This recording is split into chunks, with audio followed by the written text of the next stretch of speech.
sports, if you want to be the best, there are no off days. Welcome into the nodpod. This is the No Off Days podcast. Chris Cato to my left, BK in the booth. I'm Scott Smith. Did you have a good Easter, Mr. Cato? We're coming off of the High Holy Day. Yes, I'm still having a great Easter. Yeah, you're still rocking it? Yeah, I'm still dipping into the kids' Easter basket and finding loose jelly beans, which, are truly you a big jelly bean guy? Well, once a year, and this is the year. I save up all year my calories to consume as many of those delicious little morsels as I can. The only Easter candy that I'm a fan of is the Reese's eggs. But so good. I don't like the Cadbury egg. Are you a Cadbury egg guy? You know, I like them. I like the caramel Cadbury egg. Have you had that? No, I've sworn off Cadbury eggs long ago. Maybe you should try the caramel. It doesn't have the same goop in the middle. It has caramel goop. It's actually a little goopier than the regular egg filling. I don't know. Is that a one biter or is that two biters? Well, they come in different sizes, but if you get the little ones, it's a one biter. All right. And I recommend the little ones, less messy. So in addition to Easter, of course, this last weekend, big day on the sports calendar. I mean, the Rays continue to roll red hot as we tape this, still unbeaten.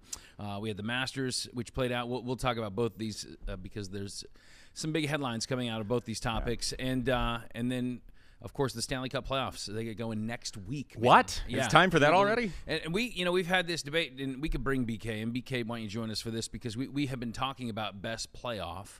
And while I'm a big fan of how the NCAA basketball tournament is, how that goes down, I like the Stanley Cup Playoffs. And that's your point, BK. You say the Stanley Cup Playoffs, best playoff in sports. I think so. Yeah. I think there's no denying the excitement of a Game 7. I mean, you kind of saw it in the NCAA championship this past weekend here in Tampa where, once it got to overtime, the next goal, that's it. Yeah. And it's I think at that moment's exciting. Yeah. Well, it is the longest playoff. It's 2 months where I think NBA is like about a month and a half. Baseball and football are both a month long. So for it to be 2 months long and to still have a captive audience and actually the action gets better, that says a lot. So the intensity is, you can't compare anything to it. We're just keeping our fingers crossed around here because the way the Lightning are playing right now, you just wonder how long this run's going to last. Yeah. I mean, they have the savvy playoff experience and they have the ability to turn it on. But, man, the last month of this season has just kind of shaken a little bit of confidence with this team, but they can restore it quickly. I know this. Vasilevsky is going to get back to his postseason form, and you never count this team out, right? Yep, absolutely. All right, BK, what do we got on the show today? Coming up on the show today, we're going to check in with Shaq Barrett. Shaquil Barrett coming off a torn Achilles tendon. Yeah, nasty injury. Yeah. We'll see how he's doing with his recovery process and just get his overall thoughts on the offseason so far. We are all over the sports map today. We got it all covered. We did. What's the worst injury you guys ever had? I haven't had really any terrible sports-related injuries. I had a couple of concussions, probably in football. We didn't really keep track of that then. That wasn't a thing. Concussion was invented in 2015. Yeah, so they didn't exist when I played. No. BK, what about you? Ones I'm willing to mention on air is a snapped the hamstring playing church league softball. Ooh. That was pretty bad. Snapped it. How do you snap a hamstring? So how did they have to get in there and it wasn't really, suture it? when I say snap, that's like revisionist history. Okay. Kind of probably it was a hamstring tear. It was a pull. Now my football injury playing days were like, Pop Warner and Pee Wee and junior high. You actually played like D2 football. I bet you had some good meniscus tears, probably maybe a shoulder. I had an MCL tear. It was a grade 2, so it wasn't full. I didn't have to have surgery on it, but it's still. I mean, when it gets too cold, that's why I moved to Florida. So my knee never gets too cold. Yeah, I've seen you. It starts aching again. But yeah, and then I've had a couple ankle deals. But I mean, speaking of hamstrings, I remember in college I had pulled both of my hamstrings at the same time. Like one was healing and the other one I tore it. And they were like the back of my hams were black and blue. You should have stretched more. The training staff does this technique they call the bow. Have you ever heard of this? Mm-hmm. Well, that's what they called it. They would just dig their elbow into your hamstring with their full body weight, and the other trainers would push on top of the other trainer. They'd get as much weight in there, and then they would work it around inside your muscle. Is this standard? And I don't know if it was standard. I don't know if a lot of the things that our training staff did was standard protocol, but yeah, it was the most painful thing ever. I mean, bring a grown man to tears. So, yeah. That sounds like that should be punishment for the person who doesn't, for a pitch clock violation. Yeah. You have to get the training staff to put their bow into your hamstring. Yeah. We'll see how today's show goes. I might give you the bow by the end of this one. All right, very good. Looking forward to talking to Shaq. And then at the end of the show, BK. In a show, I thought we'd do a little cereal thing. No, I'm kidding. Oh, Kicking off a new tournament. Yeah, we kicked off the NIT of the cereals. Oh, beautiful. Got movie titles. Some of these movie titles, I don't know if you know about this, when they go to foreign countries, the titles don't exactly translate well. Yeah. And so I got a handful of these movie titles I stumbled across and see how they translate to different countries and see. If So you're going to give us what they call it in the other country. Yeah, and kind of, I mean, there's some of these you won't guess, but, just get see what you think of the translation. Some of them are kind of quite odd. that could be entertaining. Yeah. Very good. All right, we'll catch up with you in just a sec. Well, if you are listening and you want to watch, go to fox13news.com/nodpod. If you're watching and you want to listen or subscribe, take out your phone, zap that QR code on the screen in the bottom right-hand corner, and it'll take you to all of our shows where all the shows, they're in mid-season form right now. A few playoff caliber. Many would actually be considered exhibition play, but, we're trying to have fun here. Please subscribe. fox13news.com/nodpod. We saw exhibition play out of the Rays, and it was, they had a decent spring training, and then the regular season gets here, and man, this team has just taken off. As we tape this, they are 10-0. We're jinxing them by saying this. Don't worry. They're not listening, trust me. The fact that this team is, they're 4 games ahead of the next best team in the AL East right now. I don't think there's another American League team that has fewer than 4 losses. But every aspect of their game is on, man. They're power hitting, hitting for average, pitching staff, starting, the bullpen, defense. I mean, everything about this team that could possibly go well has gone well. And it can't last forever, but the way they're playing right now, it's a full complemented team effort. We saw spells last year where you'd have all these guys that have a ton of talent, Brandon Lau or Wander Franco or Randy Arozarena, and they're all slumping at the same time. Right. So we understand what that looks like. But now that everybody's red hot at the same time, man, look out. It's fun. One thing has carried over from the spring that we noticed, and that's Springs. No one can touch Jeffrey Springs. I mean, this guy, his stuff is just nasty. He's throwing, he's throwing in the lower 90s, but it looks faster because it's got such late movement. No one's catching up to it. But we knew the pitching would be there. That's the Rays' blueprint. But it's the offense. And we all grumbled during the offseason, they didn't go out and sign any big bats. Well, they had the bats there. Yeah, as you said, they were kind of slumping last year at the same time. And it's been – now, the caveat is, and what the national media is pointing out, is that, yes, you're 10-0, but your first 9 games have been against the 3 worst teams in baseball. But they're still major league teams, and the Rays are beating them in dominant fashion. They're going out and taking care of business, and even the Nationals took one from the Braves. The Tigers took 1 or 2 from the Astros. So, again, these are major league clubs that they're beating. Yeah, I mean, it makes you wonder kind of what the secret sauce is with this organization because, I mean, you could look at player development, the diversity of the skill set that all the players have. I mean, nobody plays just one position or, very few guys play just one position. Obviously, they have perfected the opener role from their rotation. Even player acquisition, I mean, obviously they're looking for certain skill sets, but man, if not a lot of these guys have a certain kind of intangible factor, like a motivation, right? Like they sign a guy that they know wants and has to prove something. And they come here, they develop him, they give him an opportunity. It's not a high-pressure situation. It's not high leverage. It's not like you just signed a $100 million deal with the Yankees. You're coming in here to Tampa Bay. And there's just a certain mindset that the clubhouse has, and I think it starts from the top down, man. I think the way that they acquire talent and what we understand is the Rays' way of doing things from the GM and player acquisition on down, I think that everybody kind of buys into that, and they play the role of, hey, we're going to do things our way. And when we had Peter Bendix on, the GM of the Rays, a couple of weeks ago, he was talking about, if we try to compete with teams in the way that they get players, we're not going to win that game. You know, we can't go out there and spend what the Mets or the Yankees or the Dodgers are spending. I mean, it's crazy. This team started out. I think their payroll's at $73 million.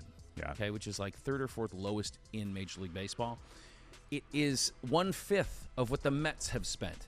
What's the Mets record to this day? I know it's super early, small sample size, but I think they're 6-5. Right. So I think that the one thing you could say long term is they have a great roster.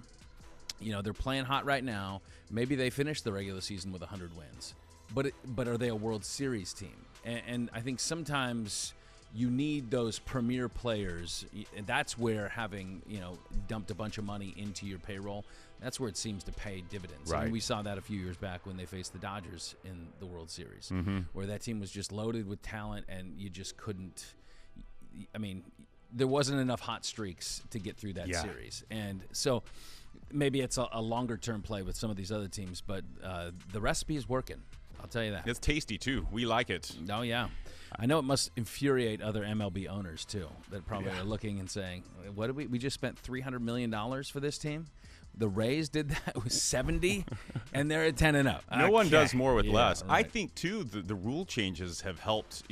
The Rays, as you pointed out, have already been very adept at playing a different game and finding different ways to beat people. I think the rule changes have helped, too, with the stolen bases. The base paths being 6 inches shorter, that makes a big difference for a guy like a Rosarena who got thrown out quite a few times last year in close plays. They're hustling out. They're out hustling infield grounders to first. I think the pitch clock has benefited teams like the Rays. I mean, we saw the Diamondbacks just take 3 of 4 from the Dodgers by outrunning them on the bases, by running laps around them. It's been interesting. Well, they're an athletic team, so you can't fault them for that. And I think that everybody thought, well, the shift is going to really hurt the Rays. And I don't think that it's done that. In fact, maybe it's benefited them because other teams can't play to the shift. And they can use some of their athleticism to speed it out on the base paths. But, these game times are, like, blazing fast. They had one last night that went 2:06. That's crazy. the fastest game that they've had. I haven't checked the rest of Major League Baseball, but they're averaging 2 hours and 26 minutes a game. So if you're going to a Rays game, get there early. You may spend more time in traffic to and from the Trop than you will actually watching the game inside the Trop. I gotta say, I'm loving this pitch clock, the effect on these games. I think it's more action-packed. The games are going by faster. Teams are having to adjust, and not just on the field, but in their concessions, too. I saw the Brewers are, the tradition, the rule. It's not a rule, it's a policy in Major League Baseball. You stop selling alcohol in the 7th inning. Yeah. Well, now, because these games are going by so fast, the Brewers are, and it's fitting as the Brewers, they're telling MLB, hey, we're going to sell through the 8th because we're losing money on concessions here. Exactly. Yeah, we're trying to keep the people in the seats as long as possible. All right, so we had an interesting Masters, and I think, look, one of these guys that I'm okay with live guys. Okay, I know this is the talk of the town that we're supposed to look at these guys as the bad boys, as the renegades, the defectors, the defectors, and I'm not really interested in getting into the political discussion over the morality of playing for a Saudi-backed, league.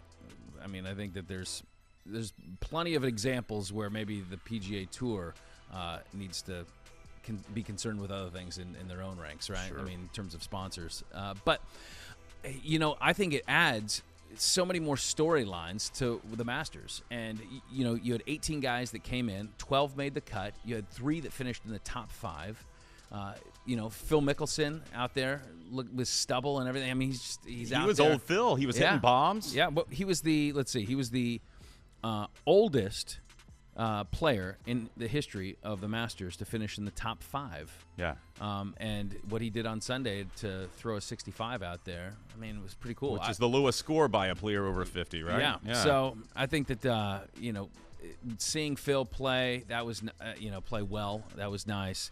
Brooks Koepka gave it a run, fell apart in the last day. But, John Rahm, he's steady as she goes. And he's obviously very good. But I think that they had a better showing for live players than a lot of people anticipated.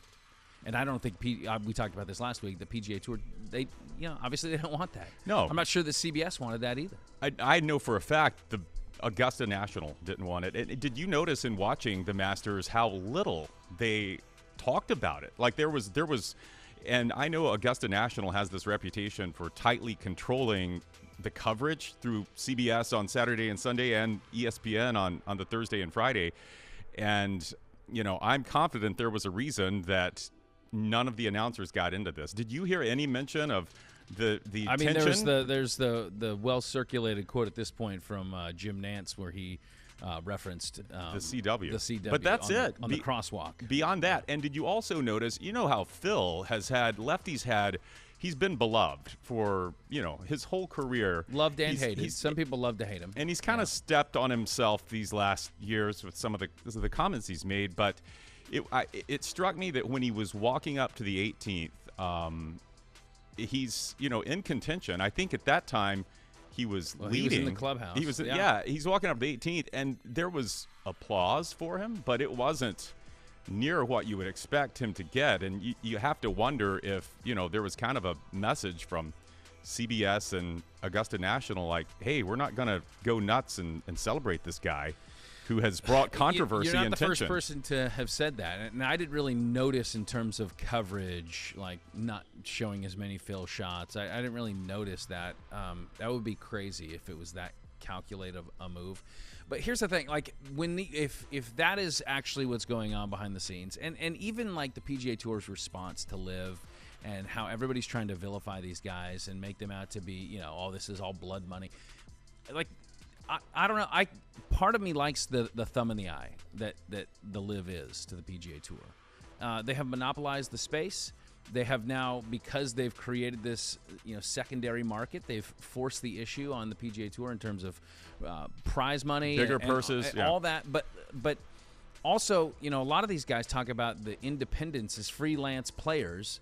What LIV provides that for them. Now, they have to obviously, it's only going to fit a certain amount of guys, because if you're young and you're an up-and-comer and you're wanting to play in the championship, you know, in any of the majors, like, without world golf rankings, like, you're not going to be able to do that. So the PGA is still your path for that. Yeah. For a lot of these guys, it is about the money. But, I mean, give me a break. I mean, all these guys are wearing sponsors head to toe. Like, they're playing for money as well, not simply the love of the game. I know I've heard some guys say, oh, look, if I was playing for free, I'd play. You know, it's like, come on. I just think that, like, when you respond the way you do as the PGA Tour, it makes, like, their response to LIV is so, like, lacking any confidence in what you have and what you provide, and that it makes me go the other way. You know, It makes me kind of root for the LIV guys to do well. Yeah. So, and maybe it's just the rebel in me. I like the thumb in the eye. Like, I'm going to challenge the establishment.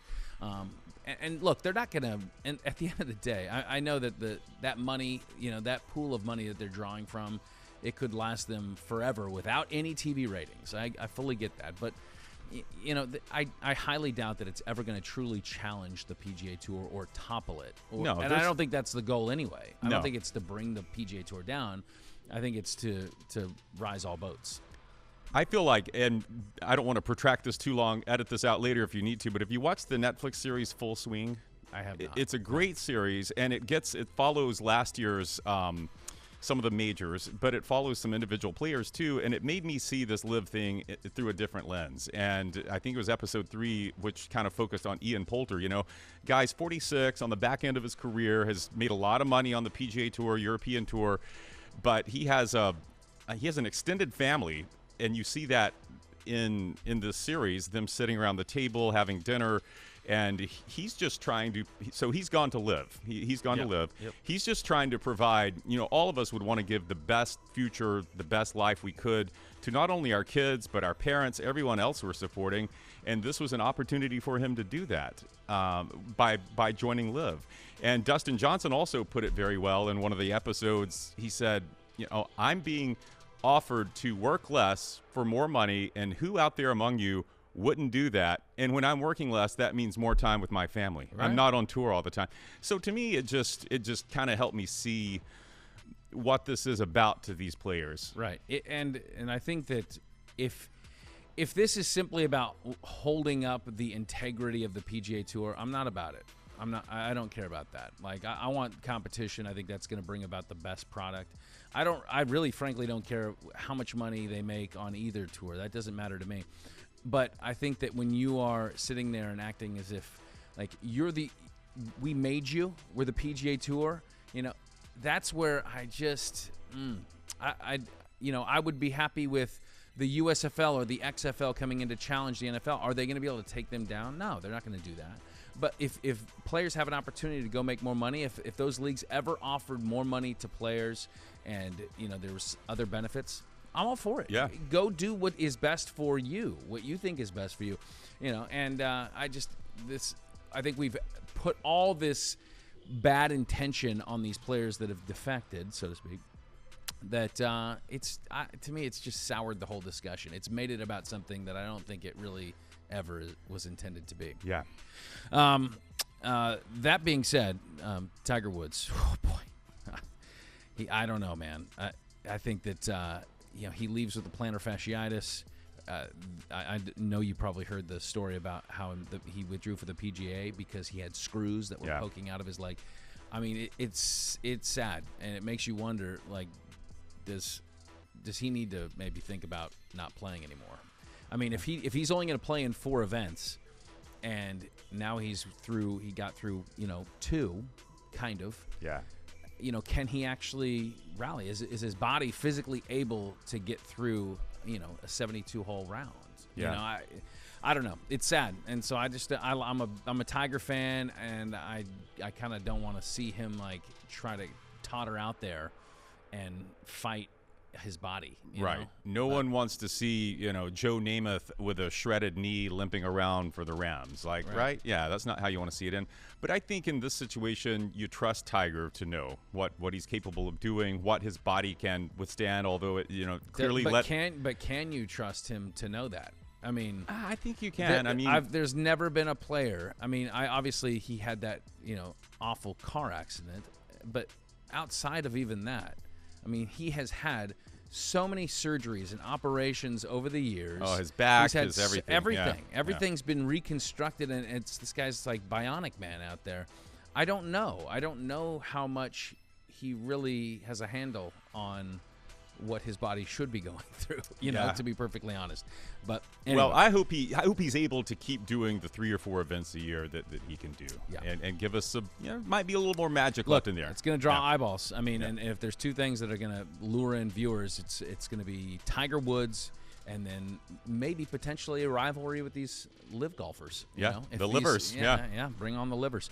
All right, so I noticed that we have 2 bananas sitting on the table, and I was curious as to what that might be about. Do you care to explain? Well, I thought this was the week we were interviewing the Savannah Bananas, but you told me it's not. No. But I feel like, too, we should address our friend Will Levis, who has proven himself to be quite the weirdo. The Kentucky quarterback. Yeah, the Kentucky quarterback, and he's coming in to Tampa Bay for a visit here, I think, next week. Okay, maybe I should retract my weirdo comment. A guy who does things differently. Some of his quirks have been publicized with the NFL draft coming up. One of them is he puts mayonnaise in his coffee. That's a little odd. How do you take yours? I mean, only Miracle Whip. Yeah, I'm a Miracle Whip guy. No Hellmann's for you. No. Keep that Dukes away from me. I think that's disgusting. I think mayonnaise is, shouldn't even be a condiment, first of all. So you're just anti-mayo. No, if I like mayo, then maybe that's something I would try. When I said anti-mayo, it sounded like Manti Te'o. It did, which made me think of other things. But, yeah, if I like mayonnaise, I might try putting it in my coffee. But, no. You like mayonnaise. So I know some people put, like, butter in their coffee. I've heard of that. I'd like sweet stuff in my coffee, right? So, no, I would never try. I love mayonnaise on actual sandwiches and burgers and things you might normally find it on. I'll even dip some fries in some mayo. That's gross. I'm down with that. Oh, that's disgusting. Do you mix the mayo and the ketchup sometimes? Sure. Oh no. Yeah, absolutely. What do you think some of the best concoctions are? I mean, do you like Chick-fil-A sauce? Yes, I do. Okay. Well, I'm pretty sure it's barbecue and honey mustard. Which is great. Great idea. Okay. Don't put mayonnaise in there, though. Now, there was that old burger place that was located up in Oregon that we went to. It's probably not around anymore. Called Bob's.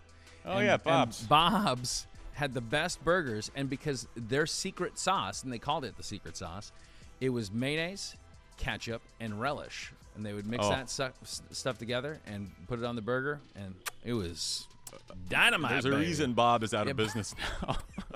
That was disgusting. Whatever happened to old Bob? All right, so Will Levis eats, or I don't know if he does this every time he has a banana, nature's fruit. Well, I guess all fruits from nature, but I don't know if he does this every time he has a banana, but he has eaten, there's a video of this, him eating bananas with the peel on. Don't bother. Sometimes you're in a hurry. Even that stem part? That you don't have like time. It's hard to. I'm not sure what he did with that. How you're going to pass that?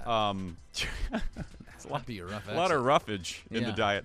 But yeah, just taking the, who has time? Sometimes you're in a hurry. You are going to show me how it's done then? No. You are also going to show us how it's done. Okay, before I get to eating this thing, and I really don't want to do it, but I guess we got to get rid of. We haven't eaten on air in two weeks. So take the stem off. All right, the stem's Here's off. the thing, I know a lot of people have said about this. Is he too weird to now draft? Is this going to hurt his draft stock? I don't know how real people are about that. I like my athletes a little bit weird. Yeah. I want them a little bit quirky. Not all. Not normal. They don't do the normal things, right? You look at some of, Aaron Rodgers. Weirdo. Yeah. He's a little bit weird. Yeah. And he's a great quarterback. Yeah. Tom Brady was quite frankly a little weird. It's still weird. A little. Yeah. But great quarterback. Yeah. So Will Levis, he puts mayonnaise in his coffee and he eats bananas whole. I would drop him down the draft board for the mayonnaise thing. I might move up to take him just because he puts mayonnaise in his coffee. So, but there are some health benefits to some. You can look at dubious sources online, but there are supposedly some health benefits to the peel as well. So I think that's part of it. So neither of us have tried this before. Okay. So let me go in first, and you can describe for our audio audience how this is going here. All right. So he's holding the peel, and he's going side mouth. You're going molars to dig in.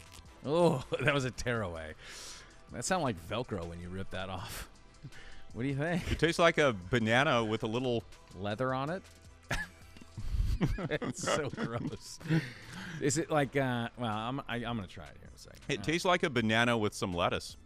Kind of. Yeah, a little with lettuce. All right, here we go. Oh gosh, this is so weird. I forgot to wash these too, by the way. They've been in my fruit bowl for a week. Everybody at Publix has touched this banana. Yeah. Oh boy. He's going in. He went straight full frontal with the banana in his gullet. He took a big plug, and he's processing it.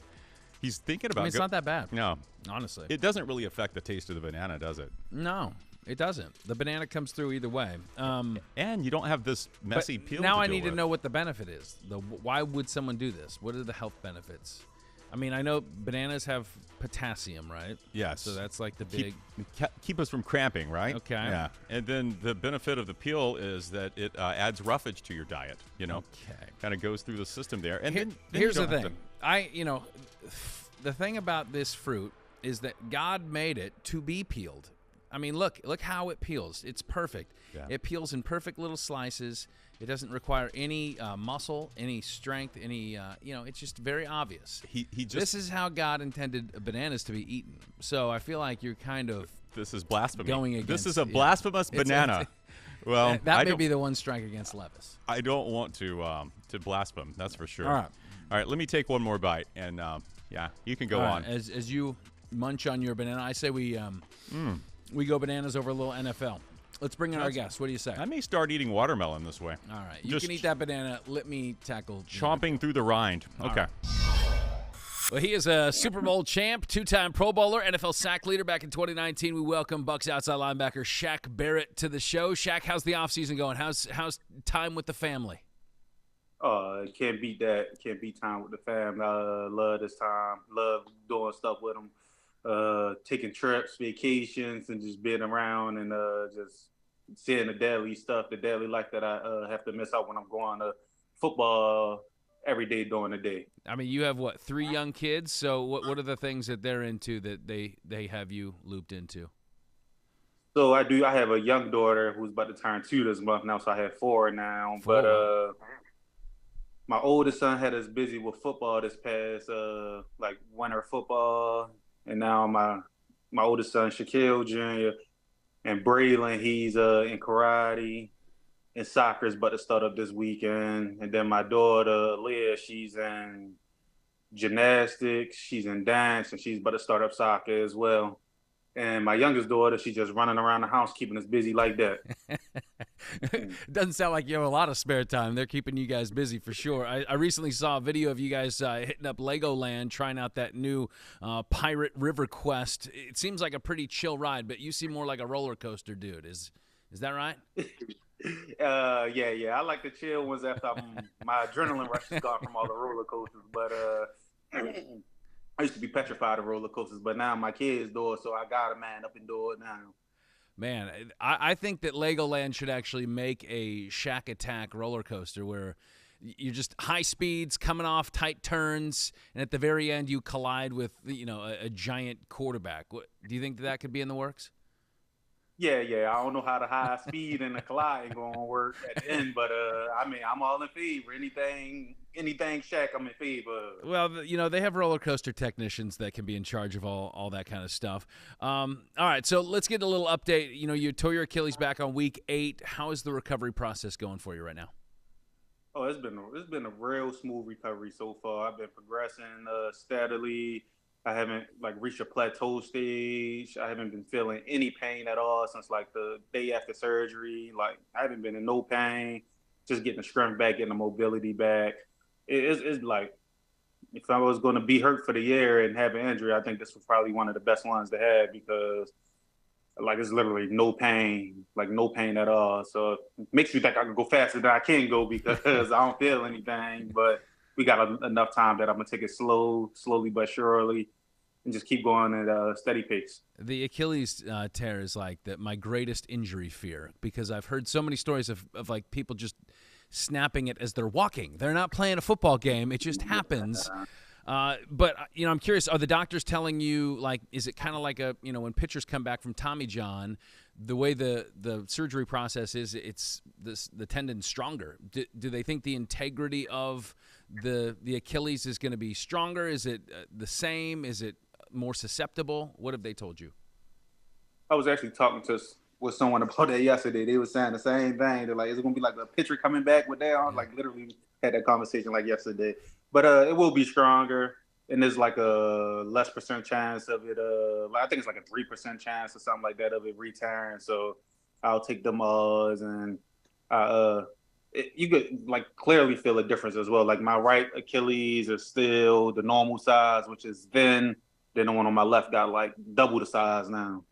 Oh wow. Okay. So have you been able to test the burst? I mean, take it from a guy. I've had 2 pretty extensive ankle surgeries, not the Achilles, and it's it's only slowed my 40 time up by I think 0.2. I was running a 9 flat before, now it's a 9.2. So but have you been able to test the burst, the get off a little bit?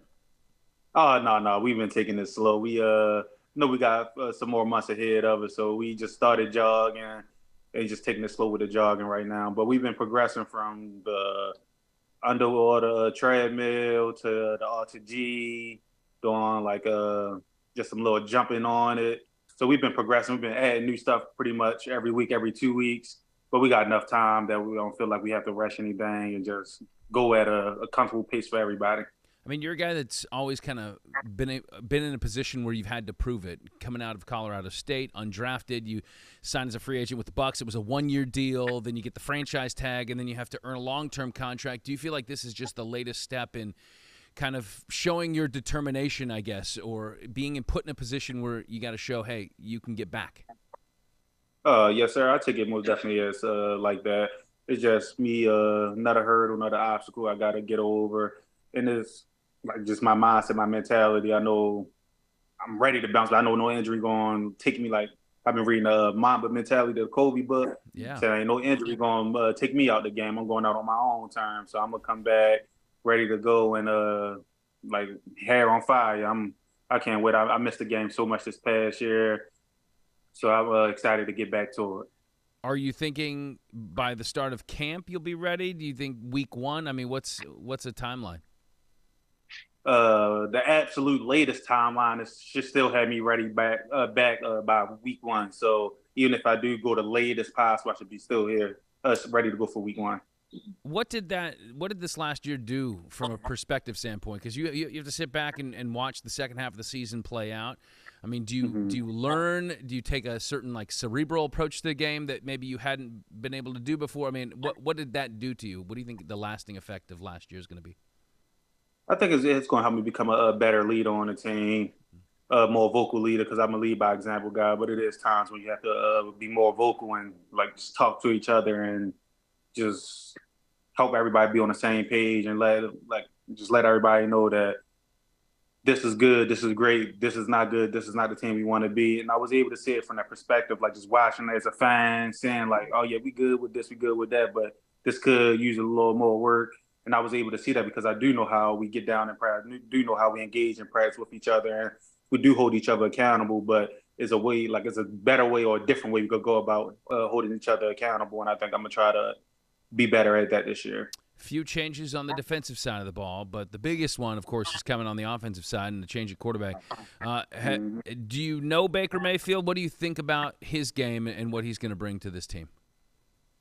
So I always liked Baker Mayfield. Like when he was in Cleveland, I didn't know why he left Cleveland, honestly. Like he came off like an injury year, and I guess they lost faith in him. So I liked him over there. Then after that, he never really got like a fair like shake to get down the systems and get comfortable in a scheme and stuff. So I'm glad that we're going to have him from the beginning of the year, all season, so he's going to have time to put the work in.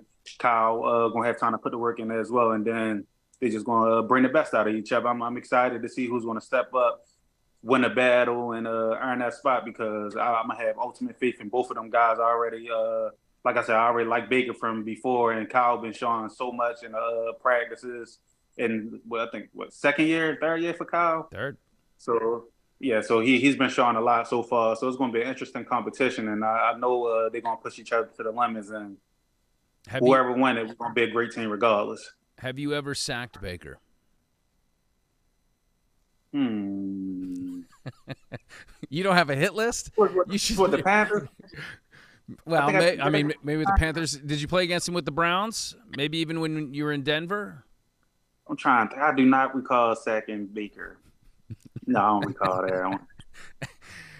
I probably did get him in Denver, though. I think I probably got him in Denver. Yeah, I mean, at the very least, you can kind of tag him kind of hard during practices. You know, you don't have to bring him down to the ground, but so you can make up for lost touch time. No quarterback. If you touch a quarterback, you up out of here.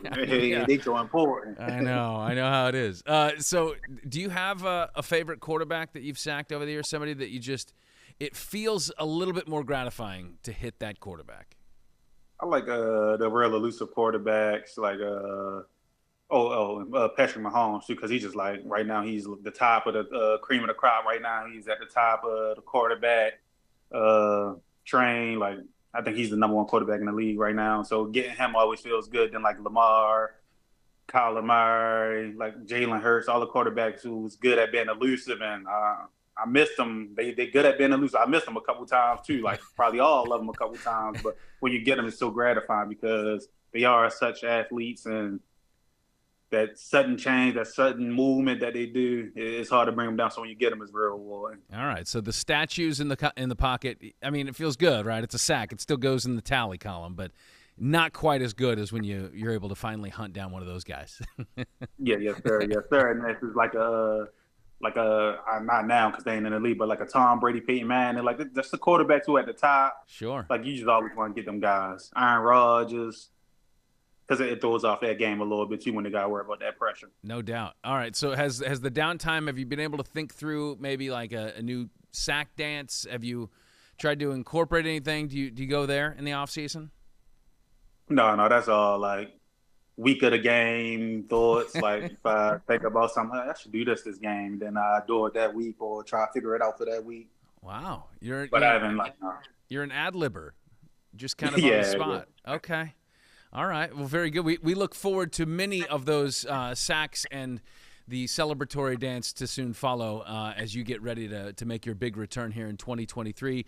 Shaq Barrett, we appreciate your time on the No Off Days podcast. Yes, sir. I appreciate y'all having me. Y'all have a good rest of y'all day. Shaq Barrett getting ready for a big season, and we hope that full steam ahead for him because they're going to need it. Yeah. They needed some help, from the outside linebacker position in terms of rushing the quarterback this last year. They certainly could have used Shaq Barrett. I mean, Anthony Nelson, I thought, did a great job of, kind of filling in, and he got a contract out of it himself. So, but when Shaq is clicking, man, that defense is something. It's a different animal. I think it's huge too getting Levante David. I'm sure you talked with Shaq about this. I'll listen to your interview later, but that helps a lot. Devin White plays his best with Levante in there. Yeah. Now the question is, does Devin White want to play with Shaq Barrett? Let's bring in BK from the booth. All right. Did you enjoy the Shaq Barrett interview? I did enjoy the Shaq Barrett interview. Yeah, good guy. Are you a big roller coaster guy, BK? With 2 young daughters, I was. Now that they were older, so no. they encouraged Dad to get on the big. Right. Okay. Shamed you into Nice. it. Had to. Yeah, Had to. I've been there. I'm in the other category. I'm trying to You get shame my your kids into it. Come on, let's do it. Let's go, you wimps. All right. What do we got? Hey, we got some movie titles here. Movies. What was that movie? Lost in Translation or something? Yeah, Bill Yes. Murray. Yeah, I'm not a huge movie guy, so you may have to carry me on this here. Okay.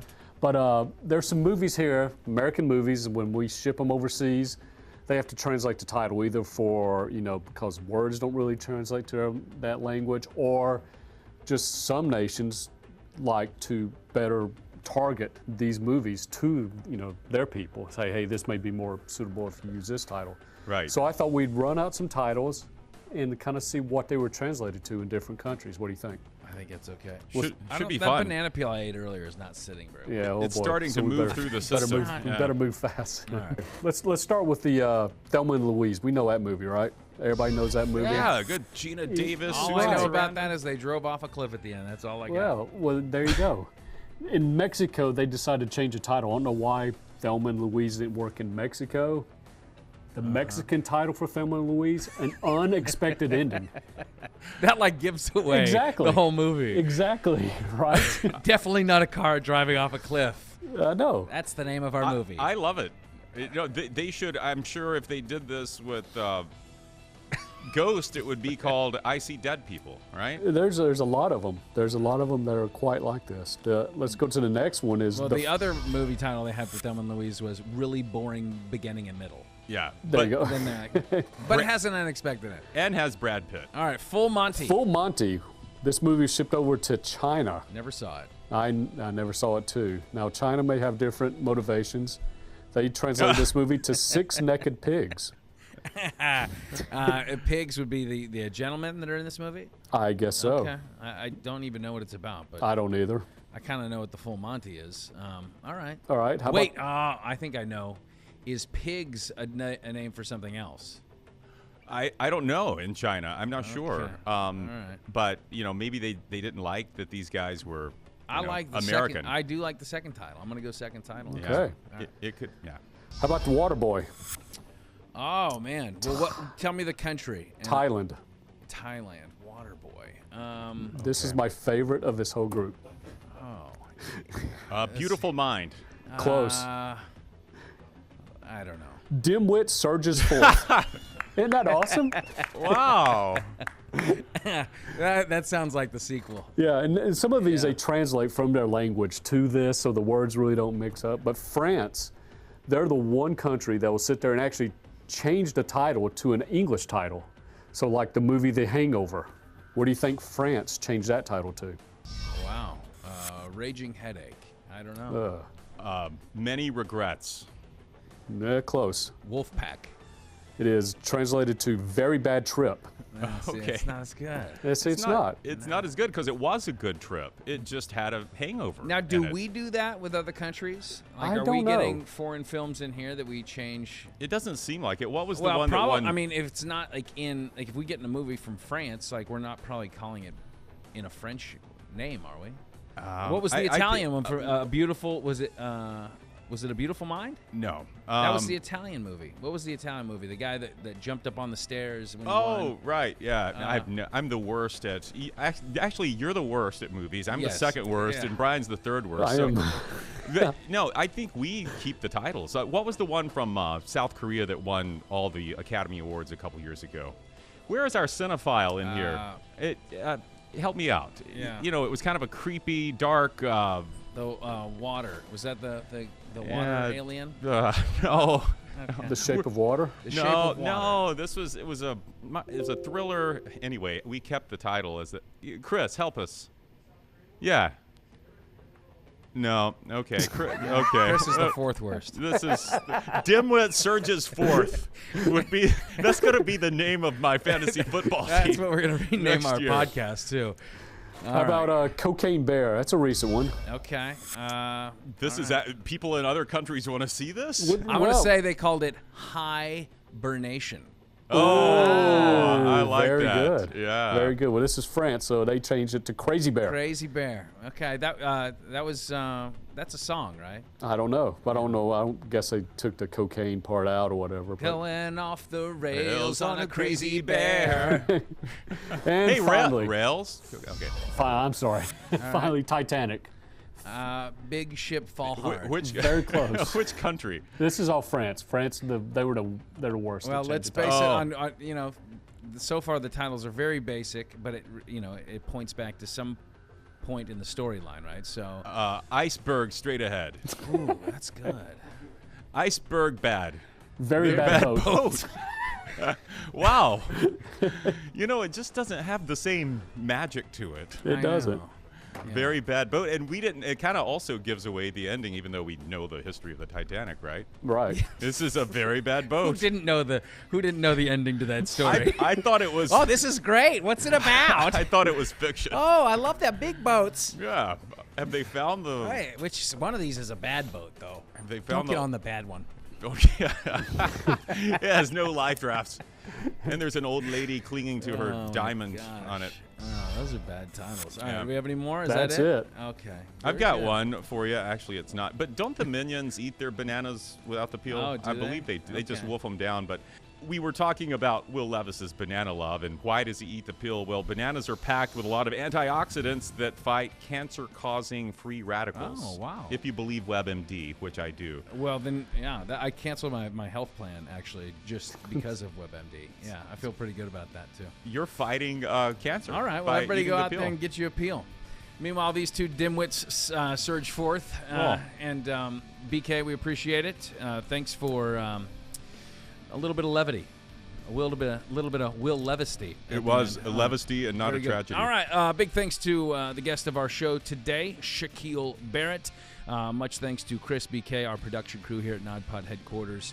And that'll do it. All right. So everybody grab you a banana peel, dig in, and live to be 175 years old. I think that's I want you to stretch those hamstrings, please, before right. you step out of that chair. Okay. Thank you, Naked Pig. All right. Until the next time we are on, there are no off days. So good.